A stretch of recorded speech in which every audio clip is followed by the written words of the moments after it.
Good morning! Mga Lods, magluluto ako ngayon ng sinigang. Ito yung tinatawag na sinigang na kulang-kulang sa ingredients. Kasi dahil sa mahal na ng bilihin. Papakita ko lang sa inyo. Ito lang. Ayan, sinigang na bangus. Bangus yun. Sinabi ko ng sinigang kasi magsisinigang. Ayan, pipino. Pero hindi to kasama sa sinigang. Siyempre, ito mamaya. Ganisa para baon ng anak ko. Siyempre, hindi kompleto ang sinigang pag walang ganito, pampaasim. Hindi siya matatawag na sinigang, maging tinola yon. I have 2 pieces of tomato. At saka, siyempre, may sibuyas tayo. At saka, kangkong lang. Yan. At saka, siyempre, may sili tayo. Yan. Diba, ito lang yung ingredients ng sinigang ko, mga ladies. Ngayon naman, nagpakulo na ako ng water doon. Pero ipiprepared ko muna to.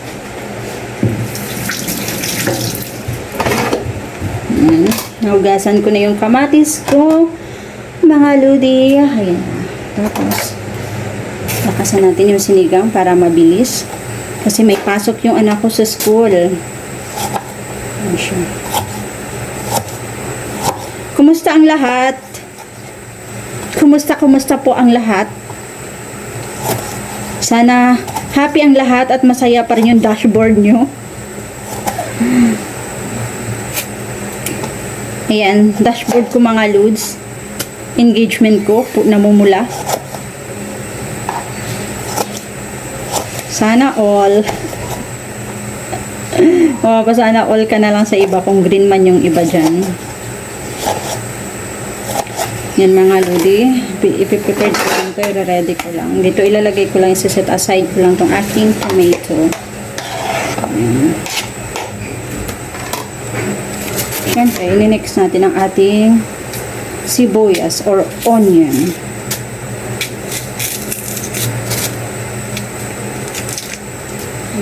Balatan ko lang siya mga halos. Yung binalatan ko na guys. Para bago kumulo yung pag kumulo na yung pinakulo kong tubig dyan. Yan, ipa-follow ko naman to kamatis at saka onion.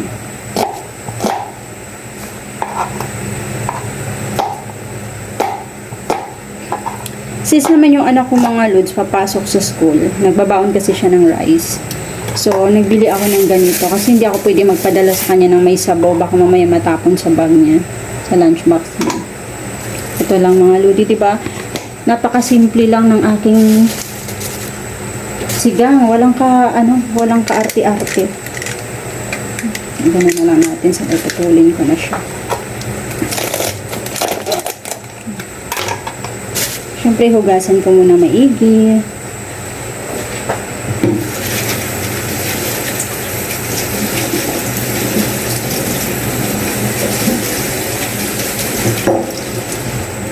Ayan, nakabalik na ako. Nakabalik na ako. Siyempre, himay-himay natin mga lodi. Gumagamit ako dito mga lods ng gunting kasi 'di ba minsan sa paggagamitan lang natin kasi ng kamay or kuko, yung green nagiging green yung kuko natin. Kaya ito, gunting gagamitin ko.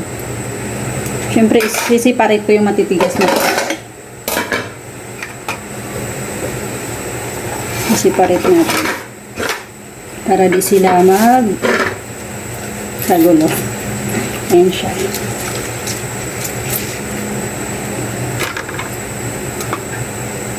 Ganito ako pag nag-ano ng mga lodi. Either kangkong man yan, talbos man yan, or kung anong klaseng ganito. Nagamitan ko na siya ng scissor para hindi siya nagkukulay sa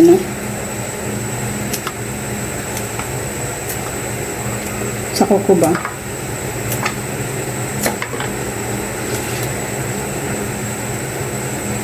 Hello everyone. Sana po masaya po ang lahat. At naway palagi po tayong malakas. Yun lang naman ang gusto natin mga lods, diba? Yung palagi tayong healthy. Kaya dapat kumain tayo ng healthy food. Dapat mga lods, hindi ako magsasaing ng rice today. Kasi may bread nga kami. Ang plano ko lang is magbe-bread lang kami. Iniisip ko. Yung anak ko kasi hanggang gabi yung school niya. Kaya nag-decide na lang kasi nagbabaon din kasi siya talaga ng kanin.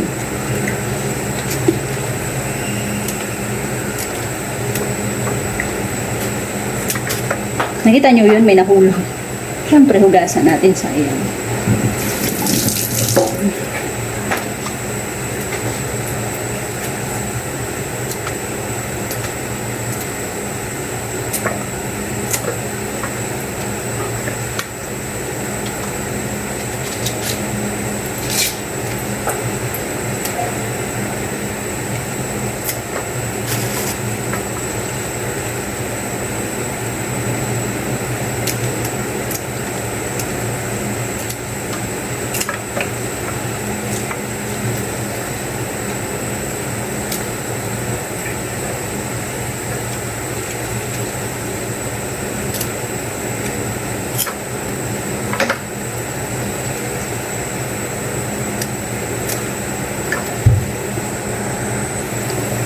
Ayun mga lodi, kulo na yung ano ko. Pinakulo kong sabaw. Ayan na siya.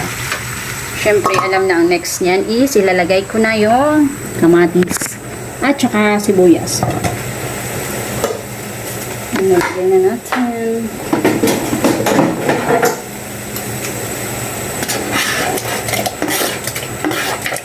Nalagay ko na. Nagsama ko na. Tapos mga lodi, syempre ilalagay ko na yung aking seasoning at na hindi ko na ipapakita kasi sayang itong gagawin ko dito na dahil lang sa ganitong brand tago lang natin. Oops! O yan. Hindi kasi ako gaano mahilig sa maasim mga lodi. Kaya enough lang 1 liter lang yung binili kong seasoning. Ayun mga lods, ayan, ipa-follow ko na yung fish. Sunod na natin yung isda.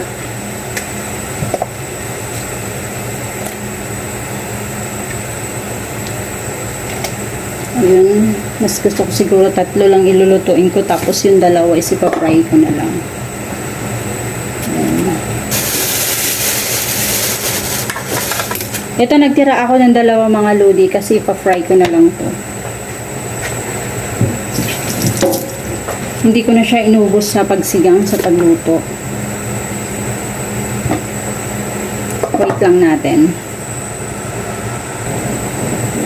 Ayun mga lods, kulo na yung ating fish. Pagkatapos ng 100 taong paghihintay, ayan na siya. Kulong-kulo na siya. Siyempre, alam na natin ang next natin ilalagay. Ito yung tinatawag mga lodi na sinigang na kulang-kulang sa ingredients. Kasi importante, sinigang may pampaasim, di ba? Sinigang na rin yun. Kasi sa mahal na mga bilihin ngayon, kailangan maging practical tayo. Lagay ko na ito mga loads. Kasi ito yung part na medyo matigas. Kaya lagay na natin.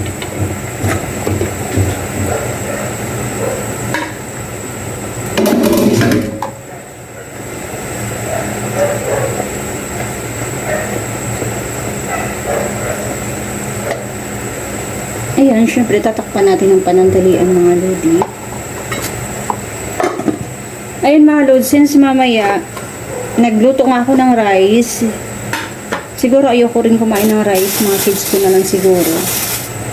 Ito, meron akong cucumber or pipino. Ewan ko sa ibang mga sa ibang mga lugar nito kung anong tawag nyo dito, kasi sa amin, syempre Pilipino kami. Pipino. Sa English naman cucumber, pero iba-iba kasi tawag natin, 'di ba? Kasi may iba-iba tayong mga lingwahe. Kaya bahala na kayo kung ano basta pinakita ko sa inyo. Ayan siya. Ito mamaya yung kakainin ko. Tsaka syempre, kakain din ako ng sinigang. Hindi naman pwede na hindi ako kakain mga lodi, 'di ba? Kakain din tayo ng sinigang kasi may gulay din yun mga lods. Ayun. At yun po, mga lods. Siyempre, ito na yung natin. yung katawan ng kangkong. Pakalo na natin to. Itong dahon niya. Ito na yung pang pinali natin. Sabay na natin yung sili. Kasi yung ganitong sili, hindi naman siya ganun kaanghang. Sabay ko na to.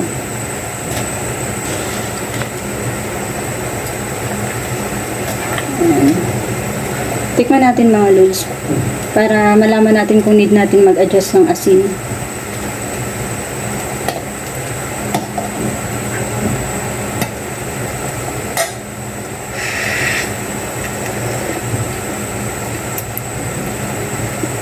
Ang masarap. Hindi ko na kailangan magdagdag ng asin. Sobrang sarap ng mga lodi. At yun na nga. Siyempre, ninext ko naman mga lods ang pag-fried nito. Aasinan ko lang siya. Kain ko muna yung kalan ko. At yun nga mga lods. Ayan, ipiprepared ko naman to. Ito. Para baon ng anak ko. Gupit-gupitin ko lang siya.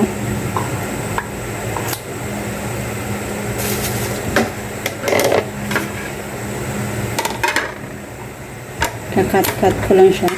Uy, alis ka dyan.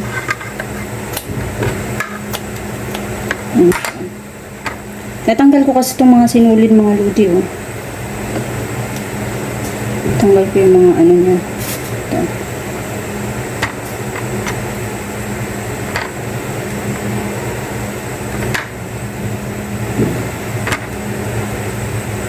Ayan siya. Siyempre mag-a-add na ako ng oil.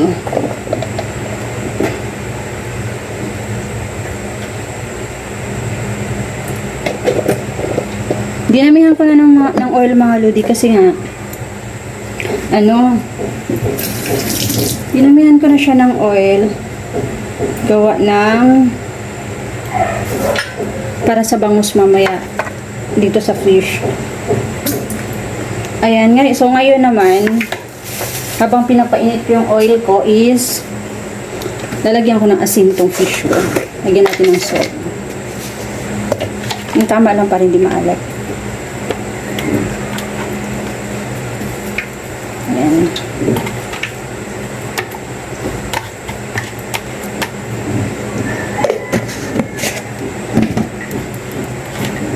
Ayan na siya mga lods. Kinot ko na siya sa asin.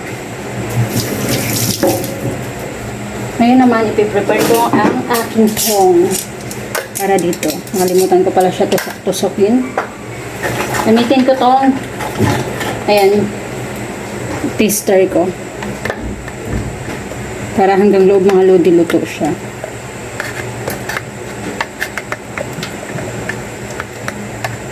Minsan naman mga lodi, pag napapansin nyo, pag malaking tusino ang inaano ko, di ba? Pag malalaking tusino, hindi tayo sure na luto pati hanggang loob. Ang ginagawa ko nun sa malalaking tusino is ini-slice ko siya sa gitna. Parang pinapalapad ko siya ng pag ganun, ini-slice ko yung dito tapos pinapalapad ng ganun. Para maganda yung ano niya. Yung luto. Para hanggang loob luto siya ba. Yan, ginagamit ko yung quick tester ko.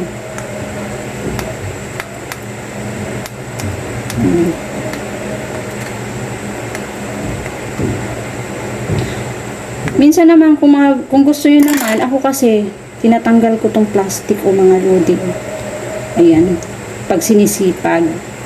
Pero, pag hindi naman, sige, go for the gold. Kasi, di ba plastic nga ito mga lods. Ayan. Natanggal ko siya. Maliban. Kasi, tinusok-tusok ko na siya. Kasi, pag tinusok-tusok ko na siya, pag natanggal yung plastic is, may possibility na madudurog siya. Ayan siya mga lods.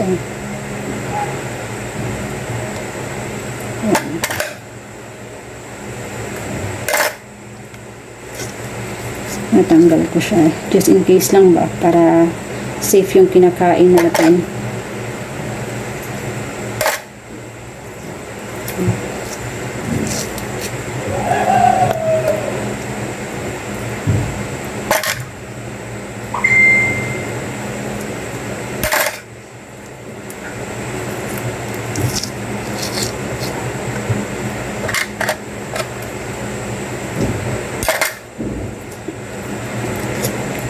Ayan, so ngayon mga loads, ayan, since nabalatan ko na yung ano ko, Itong ganisa natin na cute. Say, ready to fry na siya.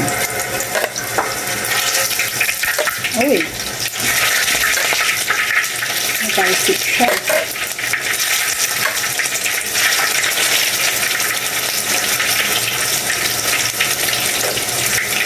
Dapat mga lodi, mas convenient pag meron kayong malaking tong. Ayun yung mahabang tong para iwas sa talsik-talsik ba. Prepared ko yung mangkok ko.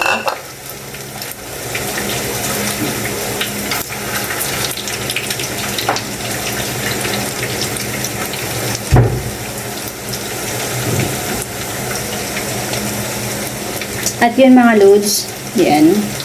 Niluto, ay tapos na. Luto na itong ating yan, cute longganisa. Tatanggalin ko na siya para ininext ko naman fry yung siya. Diba, luto na siya. Kasi pag na-overcook naman to, ang tendency mapait siya. Maging ayan. Yung pinagprituhan ko nito mga lodi is, syempre, yun din ang gagamitin ko dito sa fish ko para manamis-namis naman yung fish natin. Ingat lang kasi matalsik ko mga lodi. Yun yung sinasabi ko kanina, dapat meron tayong ganito mahabang tong kasi very convenient kasi talaga mga lodi. Ngayon, pakita ko sa inyo. Ayan. Ayan. At yun na nga mga lodi, tapos na tayo magluto. Ayan, nakuha ko na yung 2 pritong bangus din. Ayan, nailuto ko na siya. Syempre, ano ba next is kainan. Ayan, piniprepared ko na. Ayan na yung food namin. Ayan na. Ito yung niluto ko kanina. Di ba ang ganda niya? Oh? Hindi siya sunog. Tapos, meron pa ako ditong natitirang saging. Nakarang araw pa to. Yun nga, yung bangus. At saka, syempre, yung sinigang natin. Ayan, mainit-init pa. Tara mga loads, agahan na po natin. Sa bagay time pa ngayon is past 8 pa lang, 8:31. Pero kakain na po kami ng lunch. Kasi mamaya busy naman. Yun lang. Maraming salamat everyone. Let's grow pa rin po tayo. At mag-ingat po tayo palagi. God bless. Bye-bye. Love you all guys.